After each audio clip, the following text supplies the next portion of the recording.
c'est notre moment. Nous sommes au mois d'avril. Nous abordons un nouveau mois et nous avons un super thème ce mois-ci. Nous allons parler, nous allons nous édifier à propos de la consécration et de la sanctification. Voilà ce que Dieu attend de nous. Alors installe-toi, appelle tes enfants, appelle ton époux, installe-toi confortablement, nous allons passer un moment excellent moment. Nous allons avoir un temps de louange, tu vas pouvoir célébrer le Seigneur avec ta famille, tu vas pouvoir l'exalter, appeler sa présence dans ta maison. Ensuite, nous aurons un temps d'écoute de la parole de Dieu, parce que la parole de Dieu est là pour nous fortifier, pour nous éclairer. Nous allons avoir un temps de jeu aussi, parce que c'est un moment béni, un moment où nous allons nous détendre ensemble autour de la parole de Dieu. Et comme ça, nous pourrons voir un petit peu échanger, avoir une interactivité avec nos enfants, avec ceux qui sont autour de nous, et puis aussi sur le chat, bien sûr. Et puis nous allons aussi avoir un moment d'exhortation, toujours sur la thématique de la consécration et de la sanctification. Et puis nous allons avoir après un moment de louange. Alors installe-toi, prépare-toi, c'est parti, on y est. Louez l'Éternel. Heureux l'homme qui craint l'Éternel, qui trouve un grand plaisir à ses commandements. Sa postérité sera puissante sur la terre. La génération des hommes droits sera bénie.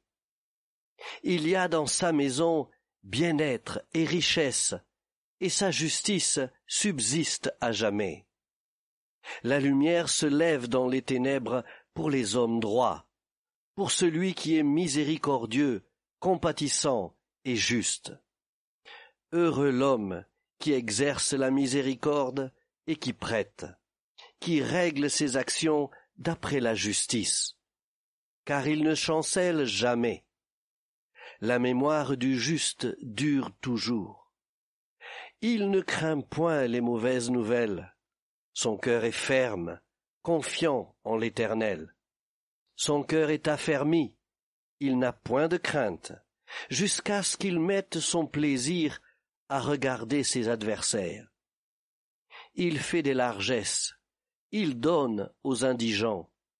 Sa justice subsiste à jamais. Sa tête s'élève avec gloire. Le méchant le voit et s'irrite. Il grince les dents et se consume.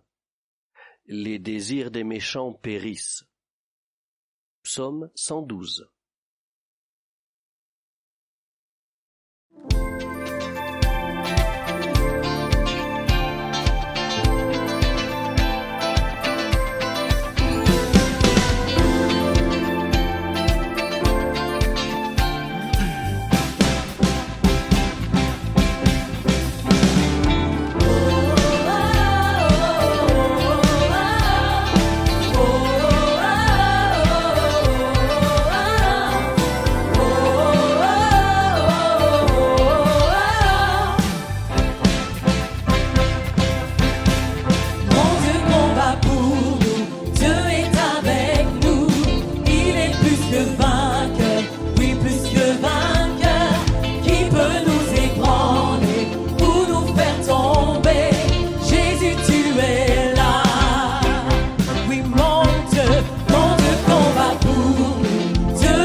C'est notre moment quiz biblique. Gloire à Dieu, c'est parti pour notre code biblique. Question numéro 1. Quelle est la référence de ce verset? Un seul est législateur et juge. C'est celui qui peut sauver et perdre. Mais toi, qui es-tu qui juge le prochain? Réponse A. Titre 1,16. Réponse B. Jacques 4, 12. Réponse C. Hébreux 4, 12.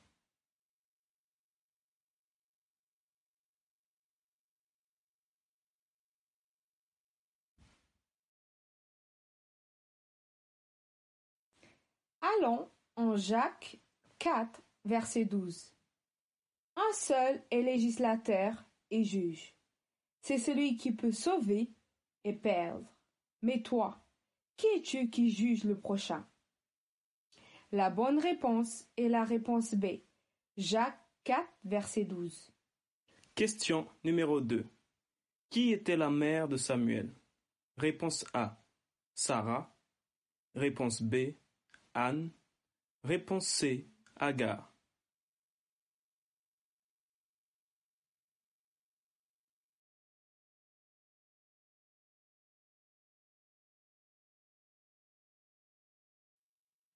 Allons en 1 Samuel 1, verset 20. Dans le cours de l'année, Anne devint enceinte et elle mit au monde un fils qu'elle appela Samuel. Car, dit-elle, je l'ai demandé à l'Éternel. La bonne réponse est la réponse B. Anne. Question numéro 3. Qui occupait le poste de docteur parmi les 12 disciples? Réponse A, André. Réponse B, Jacques. Réponse C, Luc.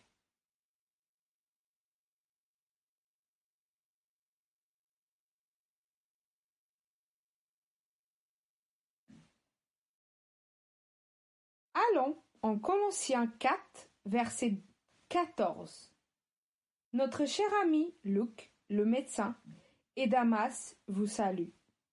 La bonne réponse est la réponse C, Luc. Question numéro 4.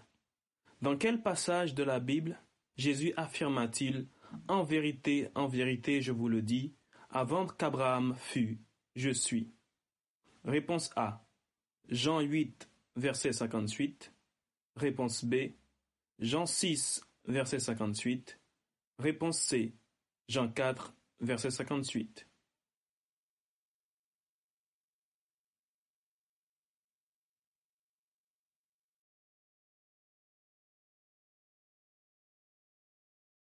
Allons en Jean 8, verset 58. Jésus leur dit, « En vérité, je vous le dis, avant qu'Abraham fût, je suis. » La bonne réponse est la réponse A. Jean 8, verset 58. Question numéro 5. Comment le péché est-il entré dans le monde? Réponse A. Adam et Ève ont mangé de l'arbre défendu. Réponse B. Adam et Ève ont tué un animal dans le jardin. Réponse C. Adam et Ève se sont disputés.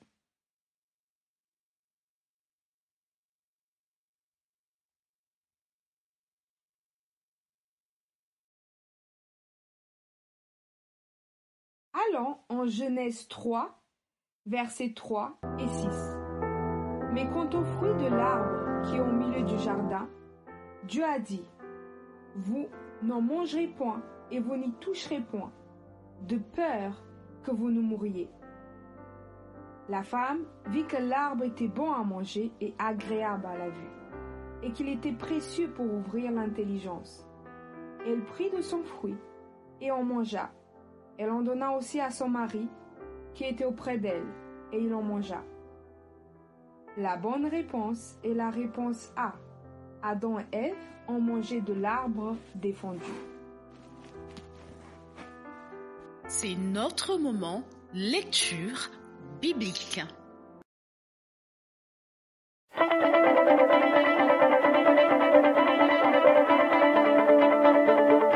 Gardez-vous de pratiquer votre justice devant les hommes pour en être vus.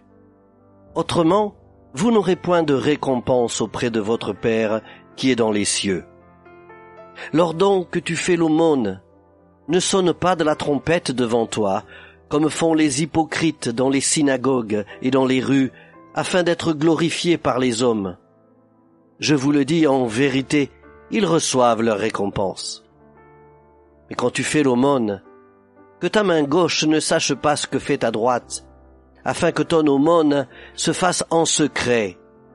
Et ton Père, qui voit dans le secret, te le rendra. Lorsque vous priez, ne soyez pas comme les hypocrites, qui aiment à prier debout dans les synagogues et au coin des rues, pour être vus des hommes. Je vous le dis en vérité, ils reçoivent leur récompense. Mais quand tu pries, entre dans ta chambre, ferme ta porte, et prie ton Père qui est là, dans le lieu secret. Et ton Père qui voit dans le secret, te le rendra.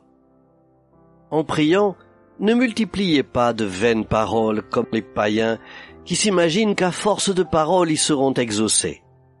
Ne leur ressemblez pas, car votre Père sait de quoi vous avez besoin avant que vous le lui demandiez. Voici donc comment vous devez prier.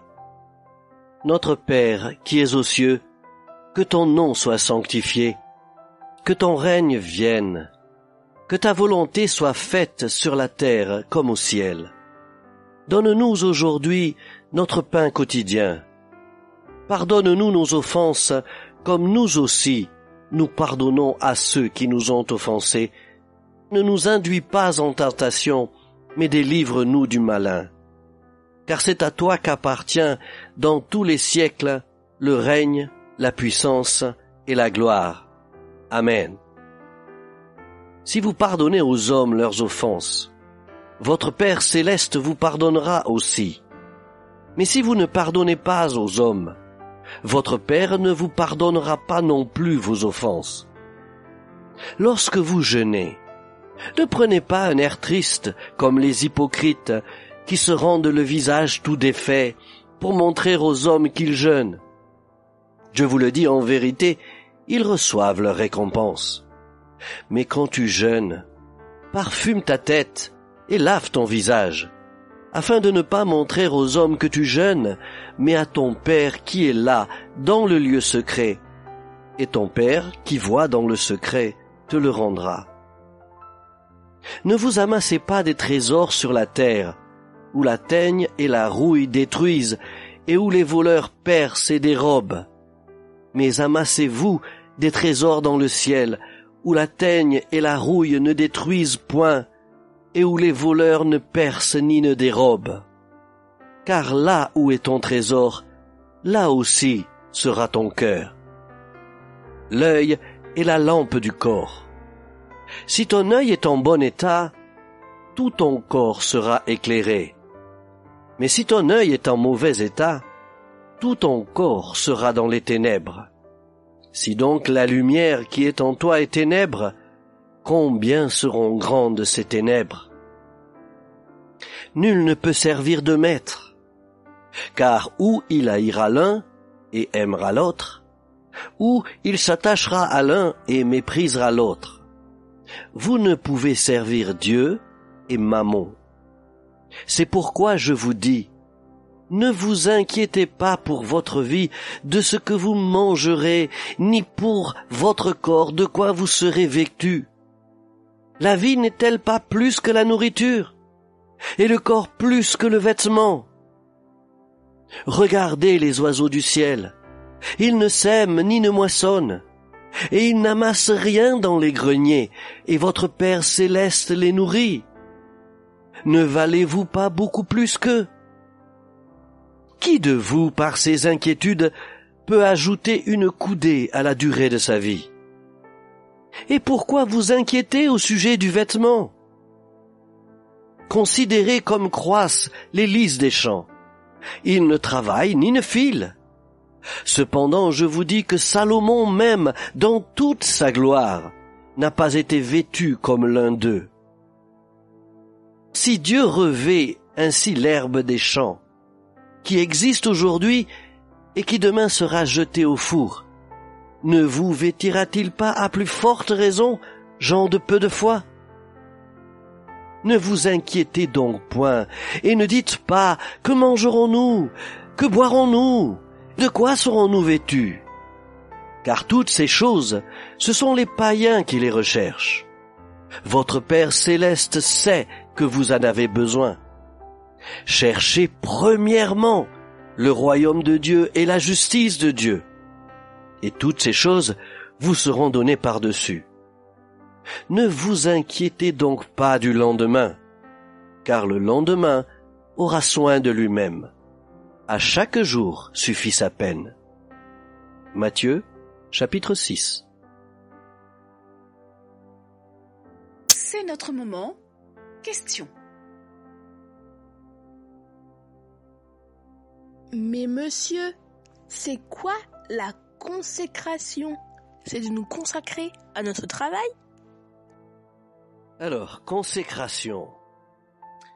Dans le langage courant, se consacrer, c'est se donner pleinement et prioritairement à quelqu'un ou à quelque chose pendant un temps plus ou moins long.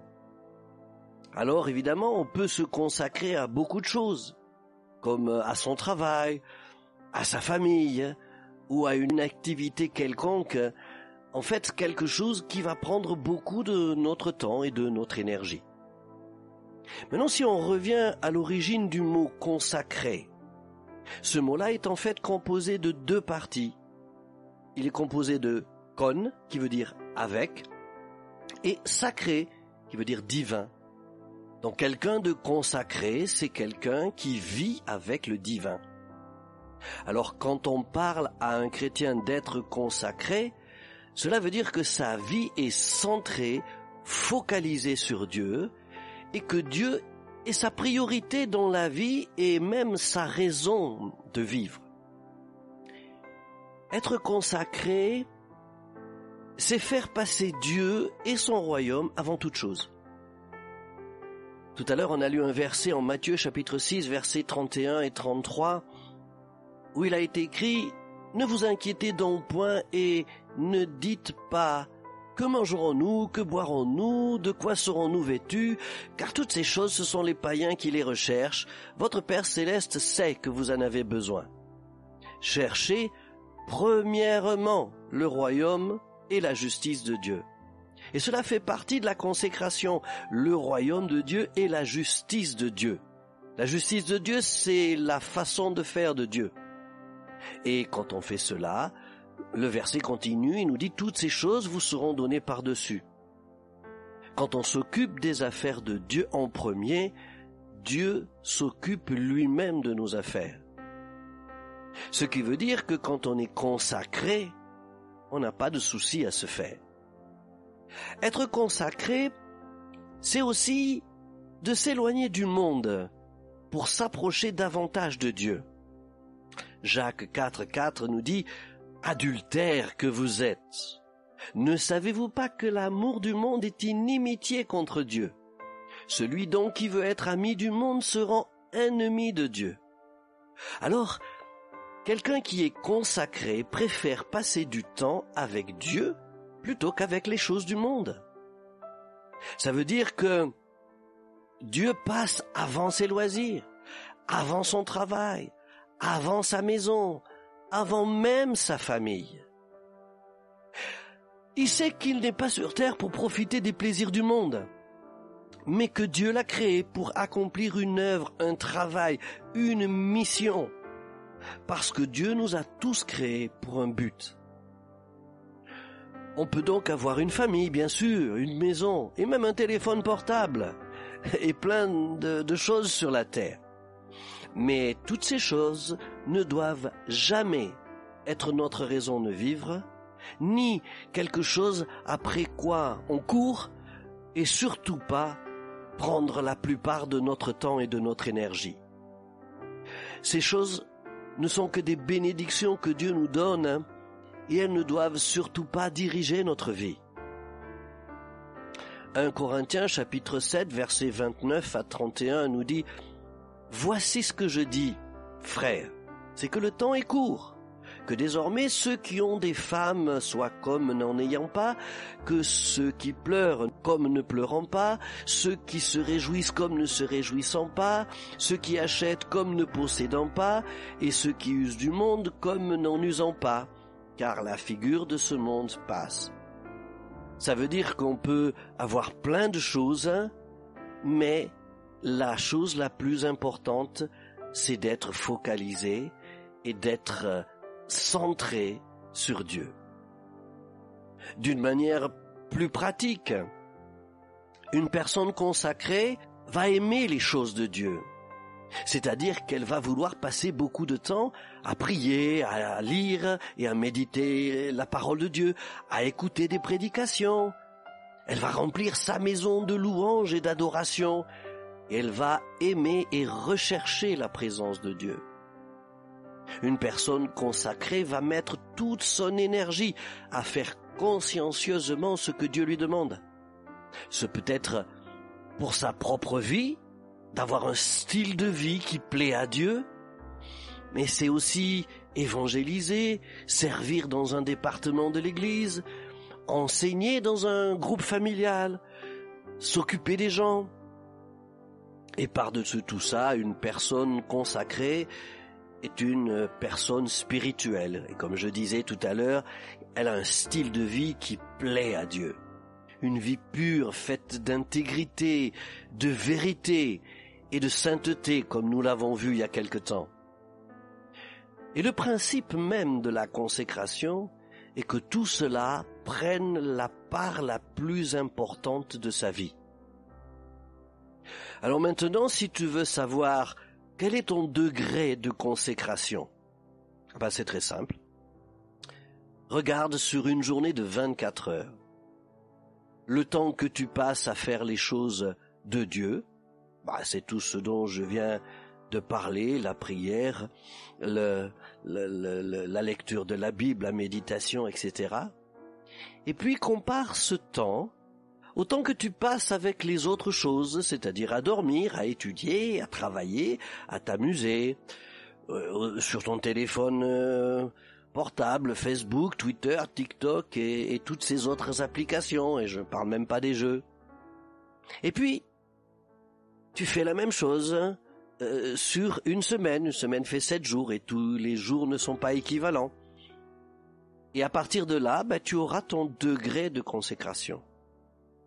Et tu vas t'apercevoir que là où tu passes le plus de temps, c'est ça qui est le plus important dans ta vie. Peut-être c'est de dormir, peut-être c'est de parler au téléphone pour dire n'importe quoi, peut-être c'est de regarder la télévision ou de jouer. Maintenant, la consécration, c'est que dans ces 24 heures, la plus grande partie de ton temps, elle est tournée vers Dieu. Que le Seigneur te bénisse. Voici venu notre moment témoignage. Bonjour mes sœurs et mes familles, mes sœurs et frères, mes élus de Dieu, c'est Marie. Je vous appelle aujourd'hui, je vous envoie ces voix pour vous dire que j'ai une superbe nouvelle aussi pour vous annoncer, parce que j'étais en formation d'aide cuisinière. Donc ces derniers jours, j'avais des grosses pressions sur mon dos entre les préparations d'examen, préparation du stage, après les stages, j'étais KO. J'ai toujours allé à l'église, Dieu merci, mais j'étais vraiment fatiguée, mais j'ai tenu. Dieu m'a fait grâce. Aujourd'hui, j'ai eu mes résultats. Dieu m'a fait grâce. J'ai eu les diplômes. Alors, je vous fais pas à mes contentements et on va célébrer ces contentements ensemble aux yeux de mon Seigneur et notre Seigneur. Merci beaucoup et je vous embrasse tous parce que vraiment, la foi c'est quelque chose, parce que tout ce que les autres peuvent dire de nous, vu qu'on sait qu'on a la foi en notre Père, on dit avec cette foi-là, on va escalader des montagnes. Alors Dieu merci, je suis arrivée parce que il y a quelqu'un qui m'a dit que je vais pas avoir ce diplôme. Et cette personne-là qui m'a dit ça, c'est une personne qui était de l'église. Mais apparemment, elle a laissé l'église. Mais j'ai dit, ma sœur, tu es qui pour parler à la place de Dieu pour moi? Et puis j'ai chanté pour elle lorsque la nuit froide tombait sur moi. Tout était que désert autour de moi. Et les Égyptiens et Pharaon venaient pour m'entourer. Mais je sais que l'effet de Dieu qui est tombé sur moi, effectivement, et je vais l'éveiller avec foi en lui. C'est ça que j'ai chanté pour elle ce jour-là. Aujourd'hui, on a célébré ensemble. Dieu est bon, Dieu est grand, Dieu est admirable, incomparable, inébranlable, inchangeable. Merci, mes sœurs et frères. Bisous à tous. L'Éternel est mon berger. Je ne manquerai de rien. Il me fait reposer dans de verts pâturages. Il me dirige près des eaux paisibles. Il restaure mon âme. Il me conduit dans les sentiers de la justice à cause de son nom. Quand je marche dans la vallée de l'ombre de la mort, je ne crains aucun mal, car tu es avec moi. Ta houlette et ton bâton me rassurent. Tu dresses devant moi une table en face de mes adversaires. Tu oins d'huile ma tête et ma coupe déborde. Oui, le bonheur et la grâce m'accompagneront tous les jours de ma vie, et j'habiterai dans la maison de l'Éternel jusqu'à la fin de mes jours. Psaume 23. C'est notre moment exhortation. Bonsoir famille, encore bienvenue à c'est notre moment. Alors avec Christine, comme d'habitude, nous avons quelque chose à partager avec vous, une petite exhortation qui, nous espérons, va vous faire du bien et va aussi nous faire du bien.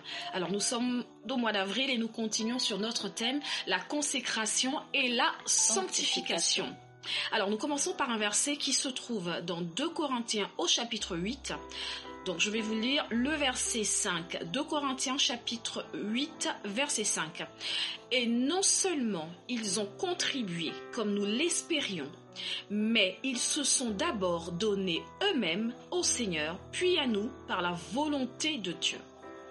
Ils se sont d'abord donnés eux-mêmes au Seigneur, puis à nous par la volonté de Dieu. Nous parlons de consécration et dans ce verset, nous voyons que la consécration, ce n'est pas automatique. Tout à fait. La consécration, ce n'est pas automatique. Et avant de contribuer à quoi que ce soit, nous devons d'abord être consacrés à Dieu. Et c'est pour ça que nous devons demander à Dieu le désir d'être consacré à lui. À savoir que lorsque je décide, je dis à Dieu, Seigneur, je prends la décision d'être consacré à toi. Ça veut dire que je lâche prise.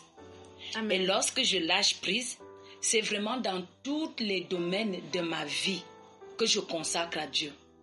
Je consacre à Dieu mon esprit, mon âme, mon corps. Deuxième chose, nous sommes la création de Dieu. Et celui qui fabrique connaît mieux sa création que celui qui lit la notice.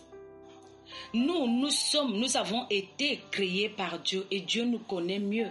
Lorsque je fabrique quelque chose, je crée quelque chose, je crée la notice et je donne à ceux qui vont lire après moi pour savoir comment utiliser ce que j'ai créé. Amen. Amen. Amen. Donc, en me consacrant à Dieu, je gagne tout. Je gagne tout parce que Dieu lui-même qui est mon créateur me connaît. Et tout donc j'ai tout intérêt à me laisser diriger, à me laisser conduire par lui. Parce qu'en fait c'est lui qui m'a créé, c'est lui qui est le propriétaire, qui est le concepteur, on va dire, de la personne que je suis. Donc j'ai tout à gagner en fait. J'ai tout à gagner, voilà. J'ai tout à gagner. Et lorsque j'ai dit donc à Dieu, maintenant Seigneur, je me consacre à toi. C'est qu'on se consacre vraiment. Il n'y a pas un domaine dans notre vie où on est en train de vouloir donner et en train de reprendre. C'est-à-dire que c'est Dieu qui va donner la direction dans mes choix, dans mes amitiés, dans mon domaine professionnel, dans mon domaine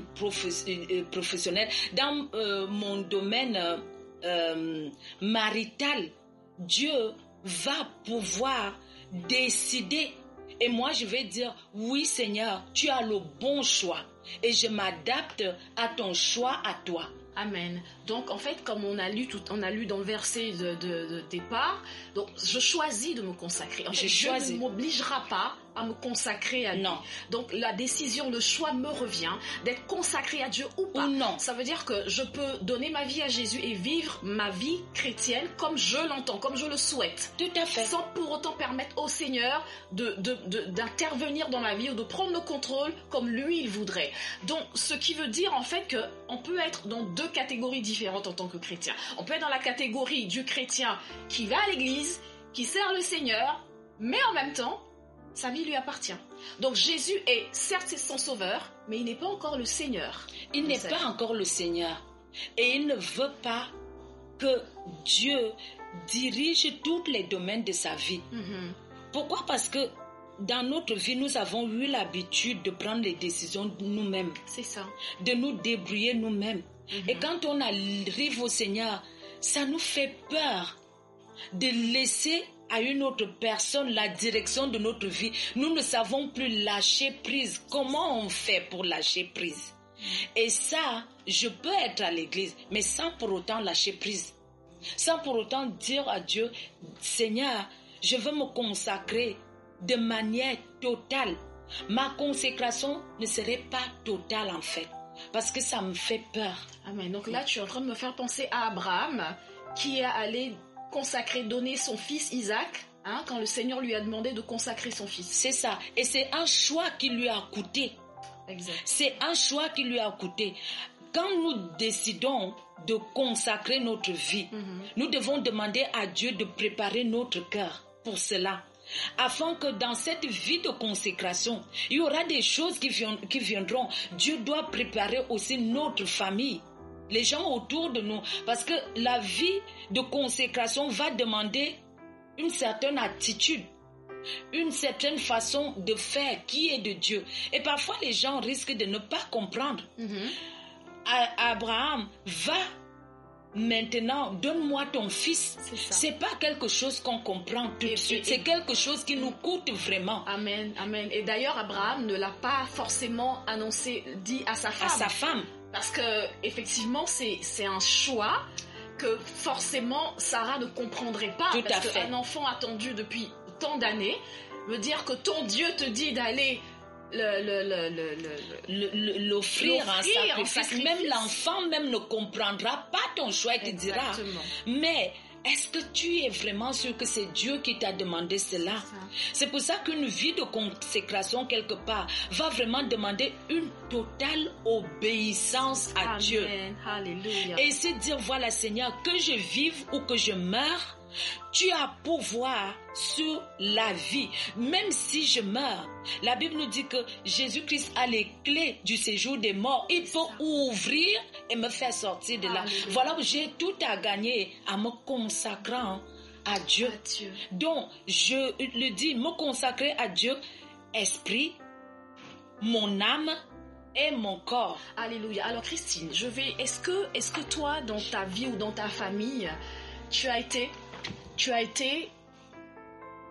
dans ta façon de te consacrer au Seigneur, est-ce que dans ta famille, les gens ont compris toujours tes choix, ou est-ce que tu as dû te battre pour imposer certainement tes choix? Justement, ça c'est vraiment un petit témoignage. Dans ma famille, lorsque j'ai donné ma vie à Dieu, et ma vie avait changé complètement, j'étais devenue une étrangère pour ma famille. Alléluia. Une étrangère pour mes parents. Et les gens n'ont pas compris que j'étais tout le temps à l'église. Je allais évangéliser justement parce que ma maman me disait, mais pourquoi tu vas importuner les gens dans la rue? Et moi je leur disais, mais maman, je suis un témoin. Amen. Je ne vais pas importuner les gens dans la rue. Ça a vraiment pris beaucoup de temps.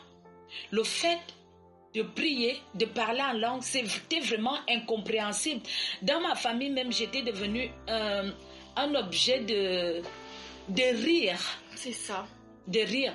Mais après cela, quand ils ont vu ma manière de vivre de manière sobre, ma façon de parler, ma façon d'agir malgré les railleries, malgré que j'étais rejetée, mais moi je les aimais. Amen. Et quelque chose avait beaucoup impressionné ma maman, ma facilité à pardonner. Amen. Et la joie que j'avais souvent, il y a eu un revirement dans ma famille qui aujourd'hui est en train de porter du fruit. Alléluia. Donc, Mes frères, mes sœurs, ne vous étonnez pas. Parfois, les gens autour de nous ne vont pas comprendre tout de suite.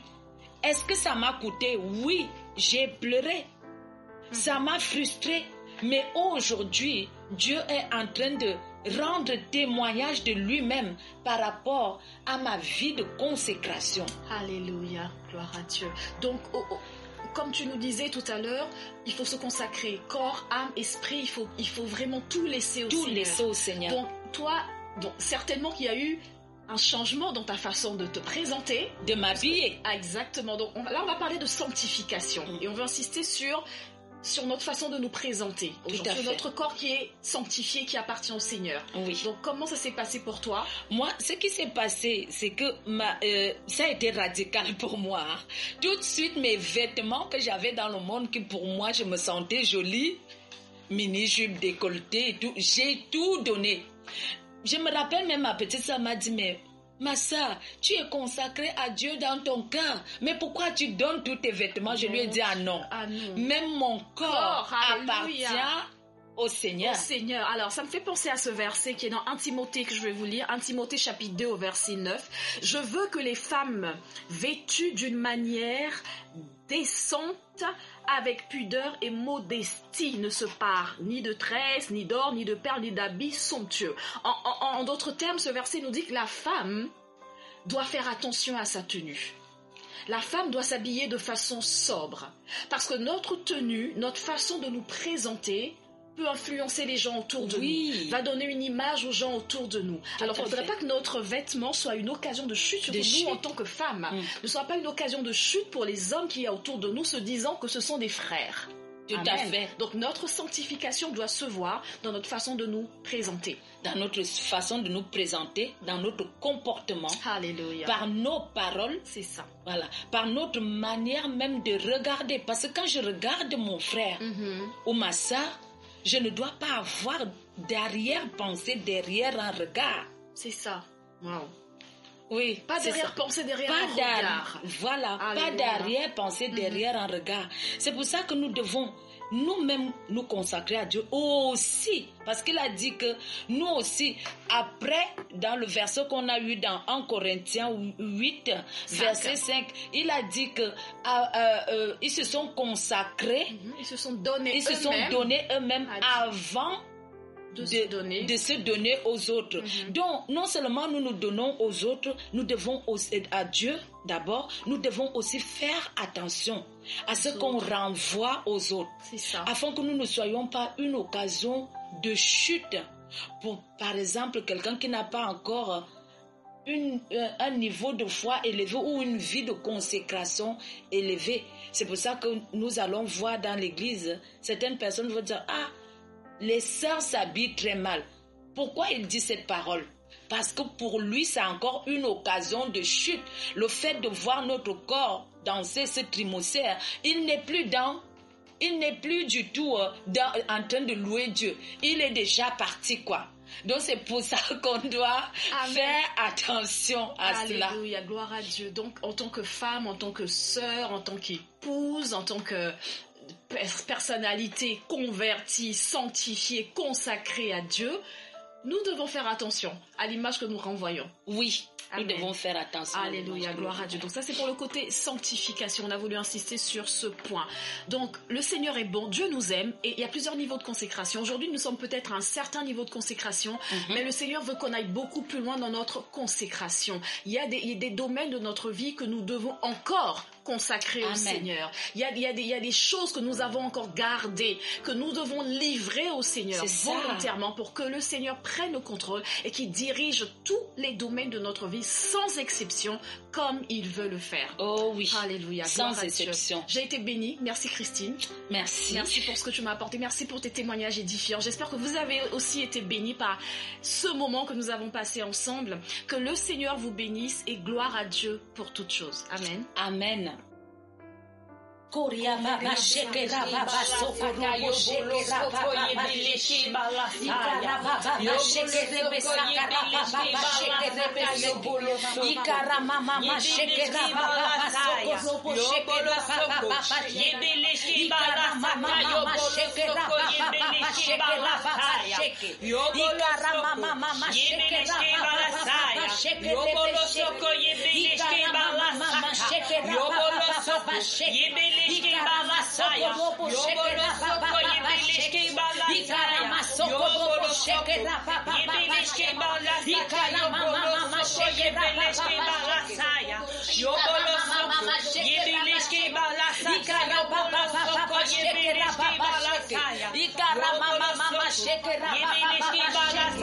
Alléluia, Seigneur Dieu. Père, aujourd'hui nous prenons la décision de nous consacrer à toi, Seigneur.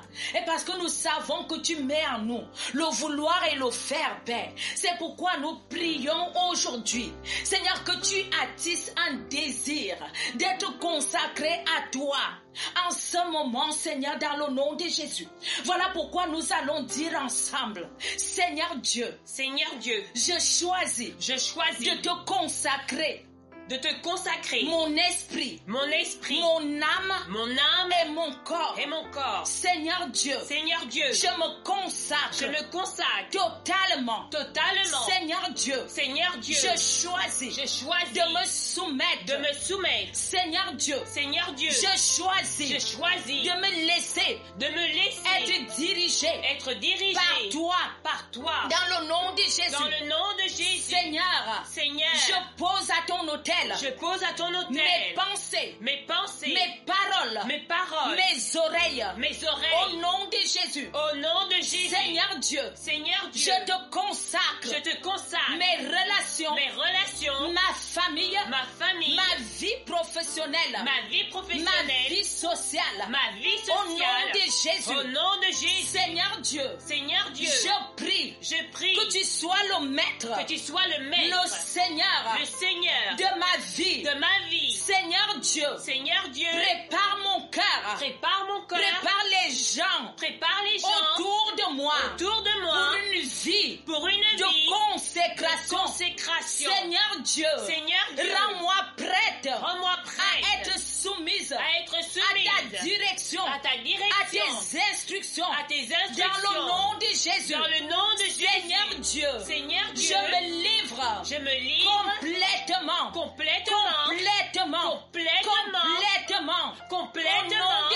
au nom de Jésus. Amen. C'est notre moment intercession.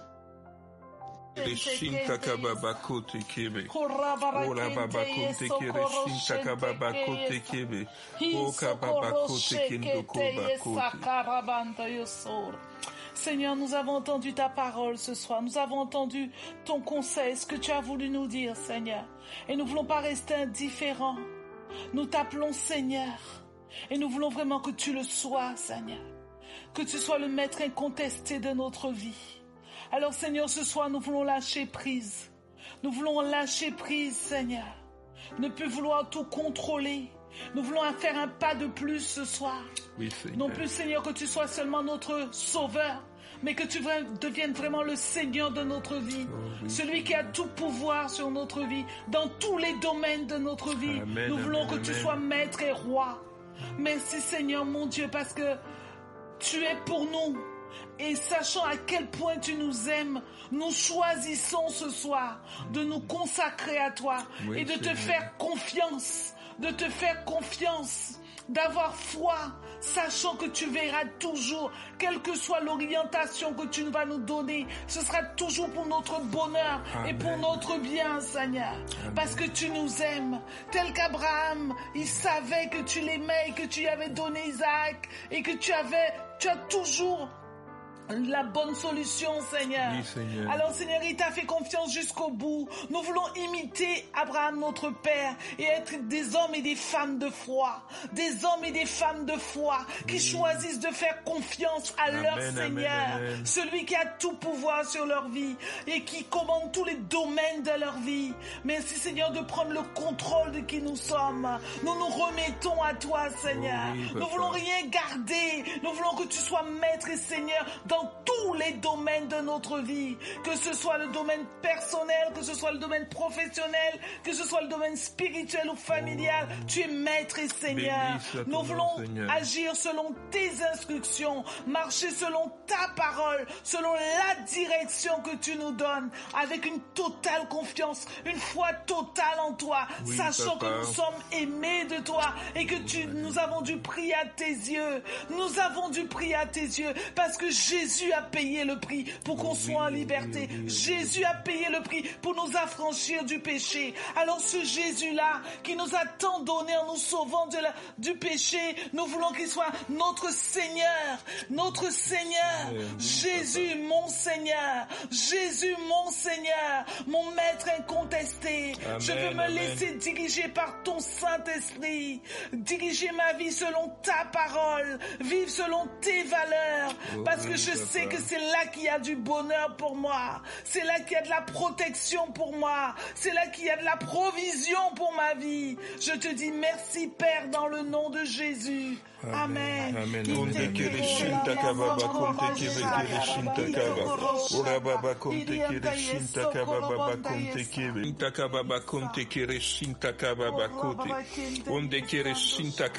Alléluia Seigneur. Maintenant nous allons faire une prière de confession. Donc vous allez répéter après moi. Merci Seigneur. Merci Seigneur. Pour ta parole. Pour ta parole. Je déclare que cette parole est tombée dans un bon terrain. Dans un bon terrain. Je vais m'appliquer à mettre en pratique cette parole. Dans le nom de Jésus. Je déclare que je suis consacré. Tout mon être est consacré. Mon corps est consacré au Seigneur. Mon âme est consacrée au Seigneur. Mon esprit est consacré au Seigneur. Merci Seigneur. Merci Seigneur. Parce que tu as la première place. En toutes choses. Dans ma vie. Je déclare. Que Seigneur. Tu es mon Seigneur. Tu es le Seigneur. De toute ma vie. Merci Seigneur. Parce que mes pensées sont sanctifiées par ta parole. Je suis protégé parce que je vis en sanctification. J'ai une vie harmonieuse et remplie de paix parce que je vis en sanctification. Aucun fléau, aucune maladie ne s'approche de moi parce que je vis en sanctification. Je te consacre mon temps. Je te consacre mon argent. Je te consacre mon cœur. Tout en moi est sanctifié. Merci Seigneur. Parce que j'ai du temps pour m'occuper de ta maison et de tes affaires. Merci Seigneur. Parce que mon argent est également consacré à ton œuvre. Merci Seigneur. Parce que tout mon cœur est consacré à ton œuvre. Merci Seigneur. Parce que la consécration fait partie intégrante de ma vie. Merci Seigneur. Parce que je fais attention à mes frères, à mes sœurs, tout en moi est consacré. Dans le nom de Jésus. Amen. C'est le moment de prier pour nos hôtes et nos hôtesses. Underebo shekendara basonte kereba kondara mashendereba konto korobo shekente kerebaka mando korobo sayanda kalaba konte kereba kusayando robo kushekenderebaka masakaya bakonto korobo shekente kereba konta ya bakonte kereba kondara bakindara bakonte kerebaka. Seigneur, ce soir nous voulons remettre nos hôtes devant ton trône et selon 2 Corinthiens 9:8, nous te demandons de les combler de toutes sortes de grâces, afin que possédant toujours en toutes choses de quoi satisfaire à tous leurs besoins, qu'ils aient encore en abondance pour toute bonne œuvre. Selon qu'il est écrit, tu as fait des largesses, tu as donné aux indigents, ta justice subsiste à jamais. Celui qui fournit de la semence aux semeurs et du pain pour sa nourriture, leur fournira et leur multipliera la semence, et il augmentera les fruits de leur justice. Et nous déclarons ce soir que nos hôtes ne manquent de rien dans leur maison, parce que tu es leur berger, Seigneur. Et parce que tu es leur berger, Seigneur Dieu, la nourriture est déjà pourvue. Parce que tu es leur berger, la santé est déjà pourvue. Parce que tu es leur berger, le travail est déjà pourvu. Parce que tu es leur berger, les vêtements sont déjà pourvus. Parce que tu es leur berger, les maisons sont déjà pourvues. Nos hôtes sont bénis. Ils sont bénis à leur départ. Ils sont bénis à leur arrivée. Nous les remettons devant le sang de Jésus. Nous proclamons la protection divine sur leur vie et sur leur maison, dans le nom de Jésus. Amen. Place à notre rubrique « Je suis ». Je suis ce que la Bible dit que je suis. Alléluia, Jésus. Nous voulons t'élever. Nous voulons exalter ton nom. Nous voulons te magnifier. Nous voulons t'exalter. Nous voulons te bénir, Jésus. Car il est écrit dans Colossiens 1:20 que tu as voulu par toi-même réconcilier tout avec toi-même, tant ce qui est sur la terre que ce qui est dans les cieux. Il a voulu par lui réconcilier tout avec lui-même, tant ce qui est sur la terre que ce qui est dans les cieux. Mon frère, ma soeur, tu es sur la terre. Je suis sur la terre. Et Jésus a voulu nous réconcilier avec lui-même. Et c'est pourquoi, avec pleine assurance, nous allons déclarer ce soir, nous allons dire ensemble, je suis consacré à Jésus. Je suis accepté de Dieu. Je suis disciple de Christ. Je suis ami de Jésus. Je suis membre du corps de Jésus. Je suis choisi. Je suis racheté. Je suis pardonné de mes péchés. Je suis complète en Jésus-Christ. Je suis ouvrier de Dieu. Je suis une même plante en Christ. Je suis esclave de Dieu. Je suis soumise. Je suis plus que vainqueur. Je suis lumière. Je suis élevé. Je suis assuré que Dieu fait concourir toutes choses pour mon bien. Je suis libre de la condamnation. Je suis scellé en Jésus-Christ. Je suis citoyen du ciel. Je suis une branche de Jésus-Christ. Je suis l'ouvrage de Dieu. Je suis l'argile. Je suis ministre de la réconciliation en Jésus-Christ. Je suis riche. Je suis uni au Seigneur. Je suis un même esprit avec lui. Je suis un même esprit avec lui. Tu es un même esprit avec lui. Nous sommes un même esprit avec lui. Amen.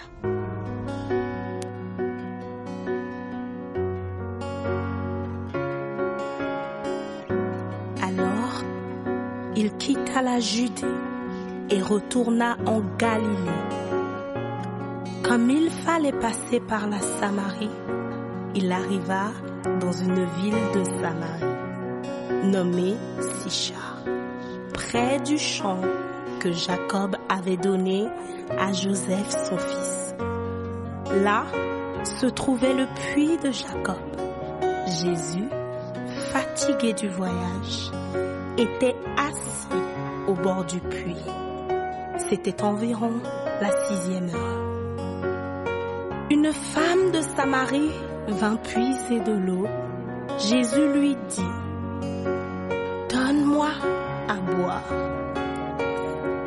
La femme samaritaine lui dit, « Comment toi, qui es juif, me demandes-tu à boire, à moi, qui suis une femme samaritaine ?»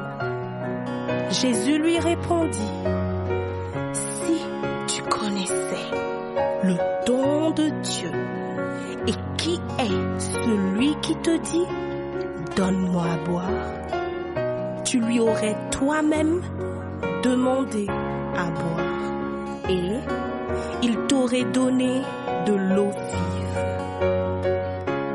Seigneur, lui dit la femme, tu n'as rien pour puiser et le puits est profond. D'où aurais-tu donc cette eau vive? Es-tu plus grand que notre père Jacob, qui nous a donné ce puits et qui en a bu lui-même, ainsi que ses fils et ses troupeaux?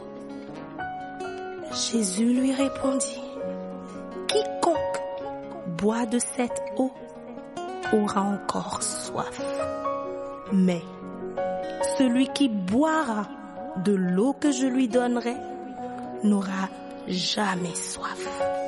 Et l'eau que je lui donnerai deviendra en lui une source d'eau qui jaillira jusqu'à la vie éternelle. La femme lui dit, Seigneur, donne-moi cette eau afin que je n'ai plus soif et que je ne vienne plus puiser ici.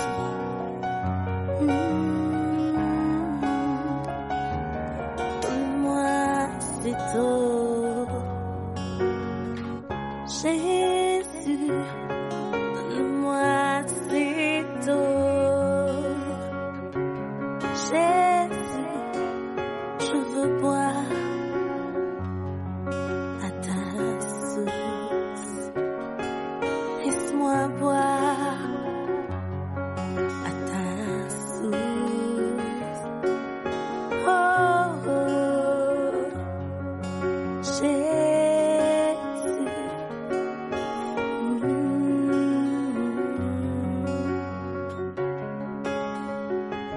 Le puits Jacob t'arrivera, alors je bois ta source.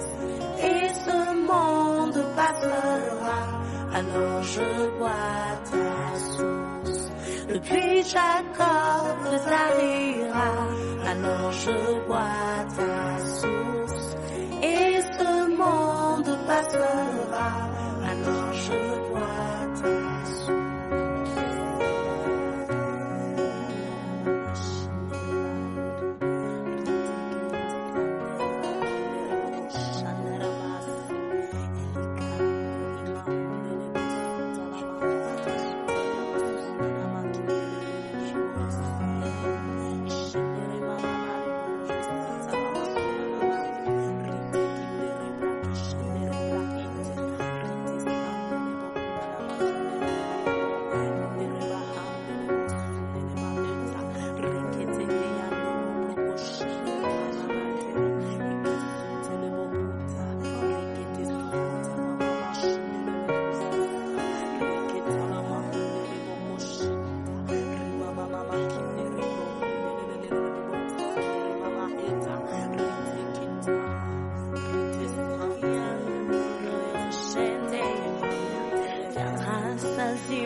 Viens rassasier mon âme, viens rassasier mon cœur, viens me remplir.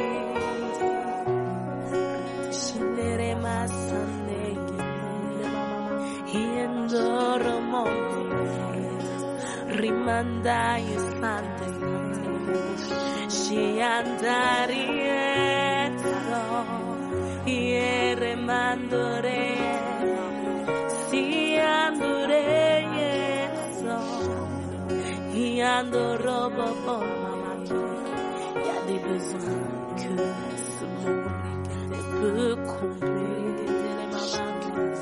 Il y a des désirs que ce monde ne peut rassasier.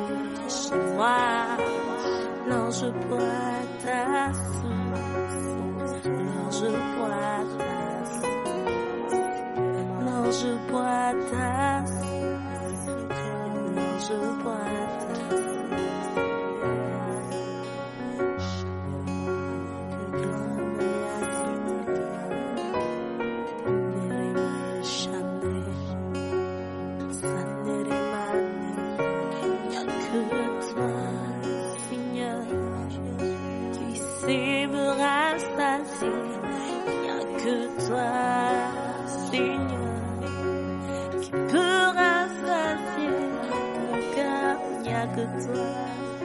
Seigneur, qui peut rassasier mon âme, il n'y a que toi, Seigneur, qui peut me combler, car tu sais toucher mes sentiments, oui tu sais nourrir mes émotions, oui tu sais combler mes désirs, oui tu sais, combler mon cœur. Je vois depuis Jacob t'arrivera, alors je vois ta source, et ce monde passera, alors je vois ta source. Depuis Jacob t'arrivera, alors je bois ta source. Et ce monde passera, alors je bois ta source. Quiconque boit de cette eau aura encore soif, dit le Seigneur. Mais celui qui boira de l'eau que je lui donnerai n'aura jamais soif. Et l'eau que je lui donnerai deviendra en lui une source d'eau qui jaillira jusque dans la vie éternelle.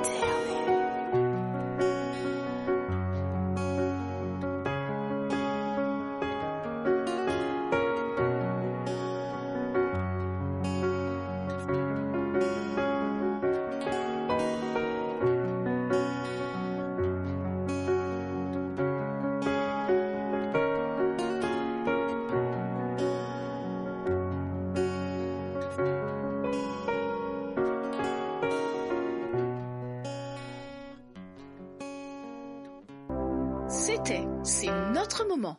Merci et à très bientôt. Que Dieu vous bénisse.